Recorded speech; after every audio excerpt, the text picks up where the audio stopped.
Bonsoir les amis, ravi de vous retrouver. Ce soir nous accueillons Monsieur Gauthier Hort. Bonsoir. Bonsoir. Vous êtes chef d'entreprise, conseiller territorial et membre de la FEDOM, Fédération des opérateurs miniers de Guyane. On est à presque un an du mouvement historique de mars-avril dernier. Votre bilan déjà, un an après? Pour moi, il n'y a pas de raison ni de se réjouir ni d'être défaitiste. Le travail continue, c'est ce qu'il faut se dire. La mobilisation était nécessaire, elle a permis de débloquer beaucoup de choses à tous les étages de la société. Pour autant, il reste encore beaucoup de travail pour arriver à notre projet. À un moment, vous avez déclaré que cette mobilisation avait, entre guillemets, sauvé la vie de la CTG, qui Oui. était la limite de la cessation de paiement. Ah oui, oui, c'est oui. vraiment ça. Ah oui, c'est vraiment ça. Le président a annoncé juste après le mouvement que grâce à l'argent qu'il a reçu, il a pu payer 58 000 factures qui étaient en attente de paiement à la CTG.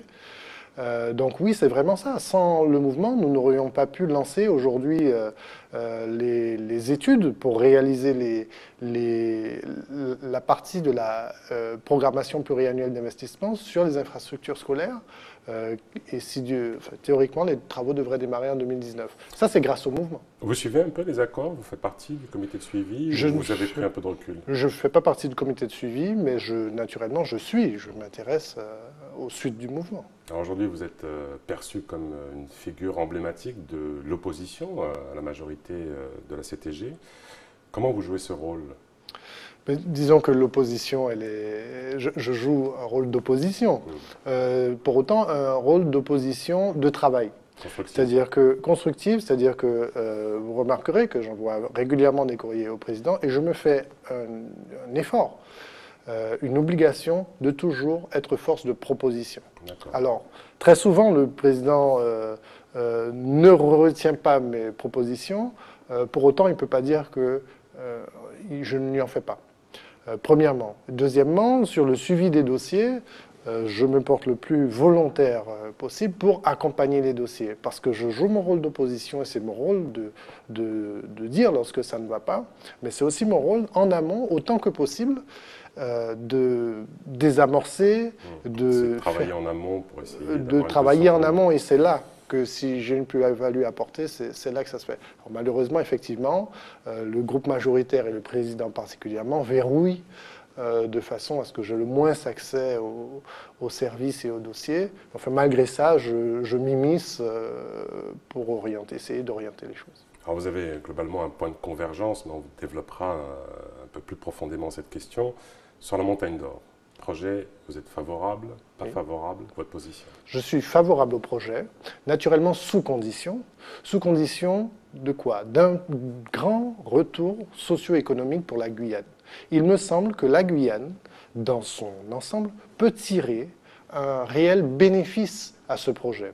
Je comprends les personnes qui envisagent un autre modèle qui se passerait totalement non, par contre, les emplois verts, ça suffit. On a vu qu'on s'est fait avoir, les emplois verts. Voilà. Ça, c'est l'autre aspect des gens qui sont contre. C'est-à-dire qu'il y a deux aspects. Il y a premièrement les gens qui sont totalement sincères et qui disent « est-ce qu'on ne peut pas faire différemment ?» Et ça, il faut les entendre. Simplement, il faut leur expliquer qu'aujourd'hui, en Guyane, nous n'avons pas de projet qui pourra apporter ce que la Montagne d'Or peut nous apporter. Il n'y a personne qui a la capacité financière d'avoir un aussi grand investissement. Voilà. Et ça, il faut être clair là-dessus. S'il nous faut une deuxième locomotive pour sortir de la monoculture du spatial et de la commande publique, il nous faut impérativement une locomotive industrielle. Il faut passer à une ère industrielle. Bon, je comprends ces opposants-là et à mon avis, il faut travailler avec eux pour que de l'exploitation industrielle de ce gisement, on arrive à retirer. Alors quel type de bénéfice, par exemple? Moi, je voudrais premièrement que la CTG soit actionnaire.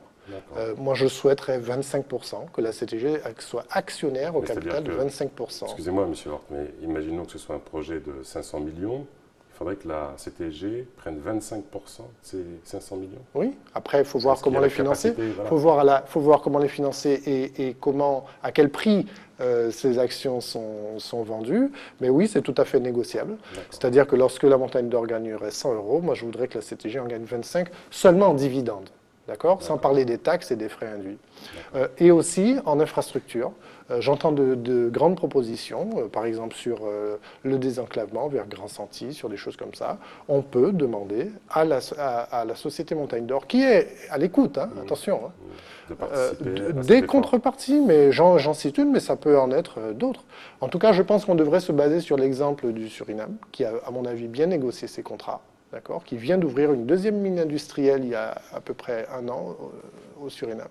On pourrait aussi regarder l'exemple de la Kanaki, ce sont 2 pays qui nous ressemblent quelque part et qui ont une économie basée sur l'exploitation de leurs ressources et qui se sont tournés vers l'industriel. Et qui ont participé, je veux dire, politiquement. Sans que ce soit au détriment de la filière artisanale, puisque vous savez que c'est mon métier également, sans naturellement que ce soit au détriment de la filière artisanale. Alors justement, vous, votre activité, parce que vous êtes aussi opérateur minier, vous en êtes où?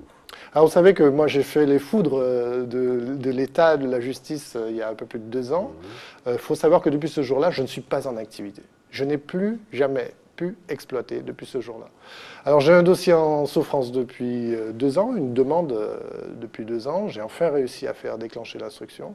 Et on verra, c'est un peu tôt pour le dire, mais j'ai l'impression que, comme par hasard, la mairie de Kourou et la CTG s'opposent à mon projet. Alors moi qui me bats pour que la CTG ait la délivrance des titres miniers, eh bien, il semblerait que la CTG et la mairie de Kourou, donc voilà, Monsieur Alexandre Eringuet, faites un effort.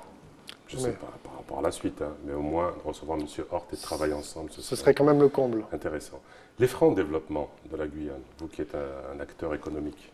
L'adaptation des règles, l'adaptation des lois, le financement des entreprises, c'est vraiment ça, oui. On fait face à une surcharge administrative que je pense aucun pays n'a, si ce n'est nous. Et dans le système français, particulièrement la Guyane, parce que nous avons cette biodiversité dont nous sommes totalement conscients. Et là, quand je dis nous, je ne parle pas que des miniers, hein, parce que tous les secteurs sont concernés. Puisqu'en Guyane, lorsqu'on veut construire des logements, il faut enlever de la forêt. D'accord ? Donc on fait face à une surcharge administrative sur une nomenclature réglementaire qui ne nous correspond pas. Et qu'il nous faut pouvoir adapter nous-mêmes.